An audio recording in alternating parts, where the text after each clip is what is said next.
The refugee station Haven's Rest hung in the void like a dying ember, its hull scarred by micrometeorites in desperation. Built from salvaged warships and civilian vessels, it orbited the corpse of Kepler 442, a star that had burned out 3 centuries ago. The station housed nearly 50,000 souls from across the galaxy, survivors of wars, disasters, and extinctions, all waiting for passage to somewhere. Anywhere else? Cale Rivers wiped grease from his hands as he emerged from the maintenance tunnels beneath Deck 7. The artificial gravity generators had been acting up again, and he'd spent the better part of his shift crawling through conduits that hadn't been properly serviced in decades. His back ached, his knees protested, his stomach growled with the persistence of a dying hyperdrive. The mess hall buzzed with its usual chaos, a dozen different species sharing tables, arguing in languages that universal translators could barely parse. The air thick with the scent of recycled atmosphere and whatever passed for food in this corner of nowhere. Cale grabbed a tray of protein paste and synthetic vegetables, scanning for an empty spot. That's when he saw her. She sat alone at a corner table, pale purple skin, almost luminescent under the harsh fluorescent lights. Her blonde curls caught the light like spun gold, framing a face that might have been carved from marble for all the expression it showed. She was small, barely 5 feet tall, but something about her presence made the empty chairs around her seem like a quarantine zone. "That's her," whispered Voss, a Centaurian trader who'd been on the station longer than most. "The little nightmare in the corner?" Cale glanced at the grizzled alien. "Nightmare, Zyphira?" Nobody knows her real name, but that's what they call her in the lower decks. Word is, she used to work for the hegemony before the collapse. Some kind of living weapon. Voss's multiple eyes darted nervously toward the corner table. "They say she made Admiral Korath disappear during the siege of Proxima. Just looked at him and he was gone. Not dead gone." "Sounds like station gossip to me," Cale said, but his eyes remained fixed on the small woman. She ate mechanically, each movement precise and economical. Never once did she look up from her tray. Believe what you want, human. But nobody sits near her, nobody talks to her, nobody's stupid enough to. Cale was already walking. The mess hall seemed to hold its breath as he approached her table. Conversations stuttered to a halt. Even the ever-present hum of the station's life support system seemed too quiet. Every eye followed his progress across the room. He stopped beside her table, tray in hand. "Mind if I sit?" Zyphira looked up for the first time since he'd entered the hall. Her eyes were the color of amethyst, deep and unreadable. For a moment that stretched like eternity, she simply stared at him. Then, without a word, she nodded once toward the empty chair across from her. The silence was deafening. Cale sat down, ignoring the collective intake of breath from every other occupant of the mess hall. He opened his protein pack and took a bite, making a face at the chalky texture. "Food's terrible here," he said conversationally. Zyphira said nothing but continued eating. Around them, whispered conversations slowly resumed, though he could feel dozens of eyes still watching their table. "I'm Cale, by the way, Cale Rivers." She didn't respond, but he caught the slightest tilt of her head. Acknowledgement, perhaps. Or maybe she was just shifting position. They ate in silence. Two strangers sharing a table while the galaxy watched and wondered what would happen next. The next morning, Cale emerged from his cramped quarters on Deck 5 to find her waiting in the corridor. Zyphira stood perfectly still beside the bulkhead, hands clasped behind her back, those amethyst eyes fixed on some point in the middle. Distance. She wore the same simple gray jumpsuit as yesterday, her blonde curls pulled back in a loose knot. "Morning," he said, unsure if she'd respond. She didn't, but fell into step beside him as he headed toward the engineering section. Word had already spread. Cale could feel the stares as they walked through the station's winding passages. Conversations died as they approached, resuming in urgent whispers once they'd passed. A group of Talaxian children playing in one of the wider corridors scattered, like startled birds when they saw Zyphira coming. "You know you're causing quite a stir," Cale said as they waited for a lift. Still no response, but he caught her glancing at him from the corner of her eye. The lift arrived, and they stepped inside with Jorik, a hulking Vorthok who worked in waste reclamation. The alien took one look at Zephyr and pressed himself against the far wall, his forearms crossed defensively over his chest. Rivers Jorik rumbled in his species bass monotone. You have no idea what you're doing. Enlighten me. She's not just dangerous, she's cursed. The Corvani have a word for beings like her, Zethmorin. The Salt touched. Those who've been marked by forces beyond mortal understanding. Kale glanced at Zyphira, but her expression remained unchanged. Sounds like superstition to me. A soldier before the collapse, Jorik continued, his voice dropping to barely above a whisper. Fought in the Rim Wars, saw her kind in action once. On Epsilon Cygni, a single operative took out an entire fortified position. When the smoke cleared, there were no body-ass, just empty armor and the smell of ozone. The lift shuddered to a stop at Deck 8.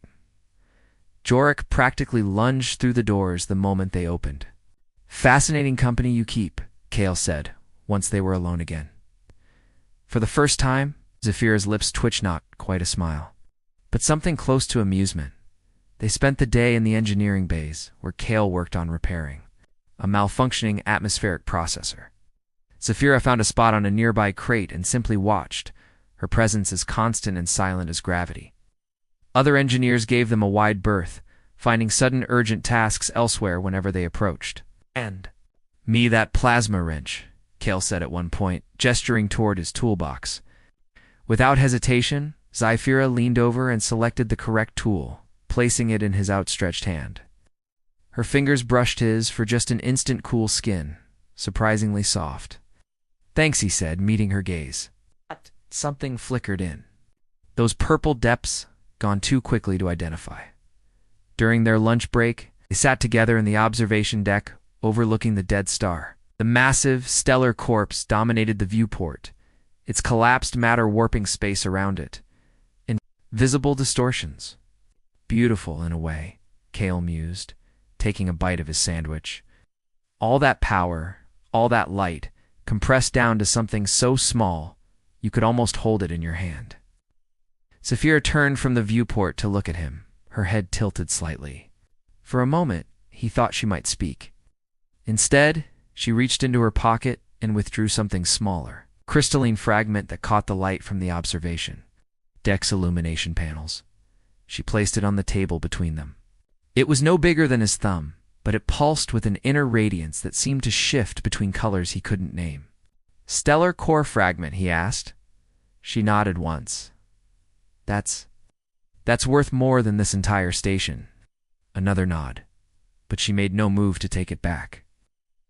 The message was clear. It was a gift. I can't accept this, Kale said. But even as he spoke, he could see something in her expression that made him pause. Not hurt, exactly, but a kind of resignation that cut deeper than any wound. He reached out and carefully picked up the crystal. It was warm to the touch, and he could swear he felt a faint vibration, as if it contained a heartbeat. Thank you, he said simply. The rest of the afternoon passed in comfortable silence. When the shift ended, Zyphira walked with him back to the residential section. She stopped outside his quarters, that same expectant stillness that had marked their first encounter. Will I see you tomorrow? He asked. She nodded, turned, disappeared into the shadows of the corridor with a grace that seemed to bend light around her, alone in his quarters. Kale held the stellar fragment up to the light, watching the way it seemed to pulse in rhythm. With his heartbeat, outside his viewport, the dead star burned on, and somewhere in the station's depths, a small woman with purple skin and secrets walked through the darkness, no longer quite so alone. 3 weeks into their strange partnership, Kale began to notice the small things. The way Zephyr's shoulders relaxed when she saw him in the morning, how she always positioned herself where she could see both him and any entrance to whatever room they occupied. The almost imperceptible way her breathing changed when he spoke directly to her. As if his voice triggered some internal shift she couldn't quite control. They'd developed a routine. She would appear outside his quarters each morning, silent. As starlight, they'd share breakfast in the mess hall at their corner. table now permanently theirs by unspoken agreement and universal avoidance. Then she'd follow him through his daily rounds. A pale shadow that seemed to absorb attention while deflecting it. Today was different. Cale was deep in the bowels of Deck 3, working on a stubborn coolant leak that required him to crawl through, a maintenance shaft barely wide enough for his shoulders. The metal edges were sharp with age and neglect, and he'd already collected several scrapes along his arms. Almost got it, he called back to where Zyafira waited. The coupling was corroded beyond belief, requiring him to apply leverage at an angle that pressed his shoulder blade against a jagged seam in the tunnel wall. The coupling gave way suddenly, sending pressurized coolant spraying in all directions. Cale swore and scrambled backward, his shirt catching on the sharp metal and tearing. He felt the burn of lacerated skin along his shoulder blade as he finally extracted himself from the tunnel. Well, that was dignified, he muttered, trying to assess the damage. The cut was awkward to reach, running diagonally from his right shoulder blade toward his spine. He could feel blood seeping through his torn shirt. When he turned around, Zyafira was standing closer than usual, her amethyst, eyes fixed on the spreading red stain on his shirt. For the first time since he'd known her, genuine emotion flickered across her features, concern, sharp and immediate. "It's not as bad as it looks," he said. But she was already moving. Her hands were gentle but insistent as she guided him to sit on a nearby supply crate. Without asking permission, she began to carefully peel away the torn fabric of his shirt. Her touch was clinical at first, examining the wound with the efficiency of someone trained in field medicine. "You've done this before?" Cale observed. The question in his voice was subtle, but she heard it. She nodded once, then reached into one of the many pockets of her jumpsuit and produced a small medical kit. Her hands worked with practiced precision, cleaning the wound and applying a healing gel that immediately dulled the pain. But as she worked, something changed. Her movements became slower, more deliberate. Her fingertips lingered against his skin longer than strictly necessary. Cale found himself studying her face as she worked, noting details he'd missed before. The faint dusting of freckles across her nose, the way her lips parted slightly when she concentrated, the delicate arch of her neck as she leaned over him. "There," she said softly. He froze. It was the first word he'd heard her speak. Her voice was like silk over steel, musical but with an undertone that suggested depths he couldn't fathom. She seemed as surprised as he was. Her eyes widened, and she started to pull away, but Cale caught her hand gently. "Don't," he said. "Please." For a long moment they simply looked at each other. Her hand was small in his, but he could feel the strength in it. Not just physical strength, but something deeper. Power held in careful check. "Your voice is beautiful," he said. Color rose in her pale cheeks, the first time he'd seen her blush. She didn't pull away from his touch. But neither did she speak again. Later that evening, they found themselves in the observation lounge again, watching the dead star's gravitational lensing effect bend light from distant galaxies into impossible shapes. The lounge was nearly empty. Most of the station's inhabitants avoided the place after dark. Claiming it was haunted by the ghosts of the star's former worlds, Zyafira sat closer to him than usual. Close enough that he could smell the subtle scent of her skin like ozone and starlight. The stellar fragment she'd given him weeks ago sat on the table between them, pulsing gently in the dim light. "Can I ask you something?" Cale said. She turned to face him, those purple eyes reflecting the strange light from beyond the viewport. "Me?" he asked. Of all the people on this station, why did you choose to trust me?" She was quiet for so long he thought she wouldn't answer. Then slowly she reached out and placed her hand over his. Her skin was cool, but her touch sent warmth racing up his arm. "You saw me," she whispered, her voice barely audible over the hum of the station's systems. "Not the stories, not the fear. Just me." Her honesty hit him like a physical blow. Without thinking, he lifted his free hand to cup her face, his thumb tracing the line of her cheek. "I still see you," he said. She leaned into his touch, her eyes closing. In that moment, she looked younger somehow, vulnerable in a way that made his chest tighten with a protective instinct. When she opened her eyes again, the distance between them seemed to have evaporated. He could count her eyelashes, see the flecks of silver in her purple irises. Her breath ghosted against his lips. "Kale," she breathed. He kissed her softly, barely a whisper of contact. She stiffened for an instant, then melted against him with a soft sound that was part sigh, part surrender. When they finally broke apart, she rested her forehead against his. "They're wrong about you," he said. "Wherever they think you are, wherever they're afraid of, they're wrong." She smiled then, the first real smile he'd seen from her, and it transformed her entire face. Outside the viewport, the dead star continued its eternal dance with darkness, but in the observation lounge, two souls found light in each other. The scream shattered the relative peace of Deck 2 like glass breaking in vacuum. Kale was in the middle of explaining a power coupling repair to Zyafira when the sound cut through the station's ambient noise high. Terrified and distinctly young, they ran toward the source. Kale's boots clanging against the metal decking while Zyafira moved beside him with that eerily silent grace. Other residents were emerging from their quarters, drawn by curiosity or concern. But most hung back when they saw Zyafira approaching. The commotion centered around the entrance to one of the family quarters. A small Andromedan child, no more than 6 standard years old, was struggling in the grip of 3 hulking figures wearing the mismatched armor and gang colors of the Crimson Wraiths, one of the more vicious criminal organizations that had taken root in the station's lower levels. Child's mother, a slight woman with the distinctive blue-tinted skin of her species, was being held back by a 4th gang member while she pleaded in broken universal standard.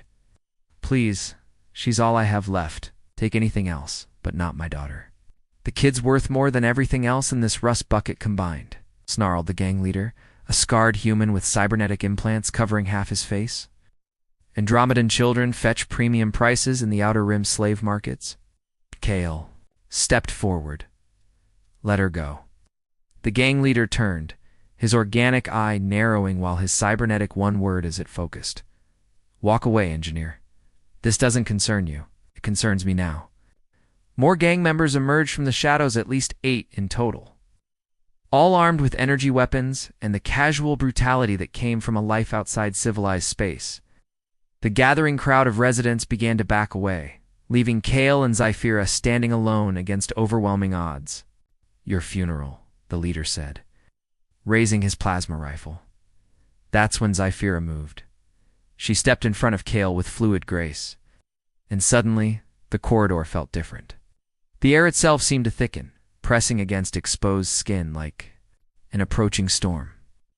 The station's lights flickered, and several nearby wall panels began to emit a high-pitched whine. "Fuck," whispered one of the gang members. "That's her. That's the nightmare." The leader's cybernetic eye spun frantically as it tried to lock onto Zyafira, but she seemed to exist in a state of quantum uncertainty, simultaneously present and not, solid and translucent. "Shoot her," the leader screamed. They tried. Achoo. Beams lanced through the space where she stood, but they passed through empty air while she appeared elsewhere, always one step ahead of their targeting systems. She wasn't dodging, she was existing in the spaces between their attacks. The first gang member to reach her simply ... stopped. Not dead, not unconscious, just frozen in place as if time itself had forgotten him. His expression remained locked. In mid-snarl, while his weapon clattered to the deck, the second tried to run. He made it 3 steps before the same fate claimed him, leaving him suspended in an eternal moment of terror. "What is she?" Someone in the crowd whispered. Zyafira turned toward the remaining gang members. And Kale finally understood why they'd called her a nightmare. Dell. Her eyes blazed with inner light, and the air around her writhed with energy that human senses couldn't properly process. She was still recognizably herself, but also something far more terrible. The gang leader fired wildly, his shots going wide as his hands shook. "You're supposed to be just a story. Just a fucking story," she spoke then, her voice carrying harmonics that seemed to resonate in dimensions beyond the merely physical. "Stories have power here." The remaining gang members began to fade, their forms becoming translucent as they were pulled into whatever space existed between heartbeats. Their screams Dopplered away into frequencies beyond human hearing, Within seconds, it was over. The corridor was empty, except for the rescued child, her sobbing mother, and 24 witnesses who would never again doubt the stories about the small woman with purple skin. Zephyra swayed on her feet, the blazing light in her eyes dimming to their normal amethyst hue. Whatever power she'd called upon had cost her. And she stumbled slightly as the last traces of otherness faded from her form. Kale caught her before she could fall, his arms wrapping around her small frame. She felt solid again, as human as she'd ever been. "It's okay," he whispered against her hair. "You saved them, saved the child." But even as he held her, he could feel the shift in the crowd around them. The gratitude for the child's rescue was overwhelmed by a terror that ran bone deep. They'd seen what she could do now, what she really was beneath the quiet exterior. "Monster," someone whispered. "Abomination. She needs to be contained, spaced." The words hit like physical blows, and Kale felt Zephyra flinch in his arms. She tried to pull away, but he held her tighter. "Anyone who has a problem with her has a problem with me," he said, his voice carrying clearly through the corridor. "She just saved a child's life. If that makes her a monster, then maybe you need to look in a mirror." But he could see it in their faces. The fear had won. Whatever chance Zephyra had of finding acceptance on this station had died the moment she'd revealed her true nature. Station security arrived minutes later, pushing through the crowd with weapons drawn. Their captain, a grizzled Centaurian named Vex, took one look at the scene, and his expression hardened. "Zephyra of the Void touched," he said formally. "By the authority of the station council. You're under arrest for use of prohibited abilities and endangering station personnel." "She saved a child," Kale protested. "She revealed herself as a Class 7 psionic entity," Vex replied. "The punishment for concealing that classification is immediate exile." As the security team moved to take her into custody, Zephyra looked back at Kale. In her eyes he saw resignation, the look of someone who had always known this moment would come. "I'm sorry," she whispered. Then she was gone, led away in energy shackles while the crowd watched in awful fascination. Kale stood alone in the corridor, the stellar fragment she'd given him warm against his chest, wondering if he'd just watched the woman he loved walk to her death. The detention cell was a cube of reinforced metal, barely large enough for a single occupant, located in the most isolated section of the station's security wing. They'd placed Zephyra in psionic dampener's bulky restraints that hummed with suppression, frequencies designed to contain beings like her. Kale had been trying to see her for 3 days. "I'm sorry, Mr. Rivers," said Commander Vex for the 10th time. "Oh." "The prisoner is scheduled for transfer to a specialized containment facility. No visitors are permitted." "She's not a prisoner," Kale snapped. "She's a refugee who saved a child's life. She's a Class 7 psionic entity who concealed her nature and demonstrated abilities that pose a clear threat to station security." Vex's eyes fixed on him with bureaucratic finality. "The decision has been made." But Kale had spent 20 years as an engineer, and engineers were problem solvers by nature. If official channels wouldn't work, he'd find unofficial ones. That night, he made his way through the maintenance tunnels that honeycombed the station's superstructure. His intimate knowledge of Haven's Rest's layout, gained through months of repairs and upgrades, let him navigate the maze of conduits and access shafts that most residents never knew existed. The security wing's detention, Avel had its own atmospheric recycling system, ancient, poorly maintained, and accessible through a service hatch that hadn't been properly secured in decades. Kale squeezed through the narrow opening and found himself in a cramped space behind the cell blocks. He could hear her before he saw her, soft humming that seemed to resonate through the metal walls. Following the sound, he located the ventilation grate that opened into her cell and carefully worked it free. Zephyra sat in the center of the small space, her legs crossed in a meditation pose. The psionic dampeners covered her arms from wrist to shoulder, but she seemed at peace despite her circumstances. Her blonde hair fell loose around her shoulders, and in the dim light of the emergency illumination, she looked ethereal. "I was wondering when you'd find me," she said without opening her eyes. "Took me longer than I'd like," Kale replied, his voice echoing slightly through the ventilation shaft. How did you know I was here? Opened her eyes and smiled that rare, transformative expression that made his heart skip. Even with these dampeners, I can still sense you.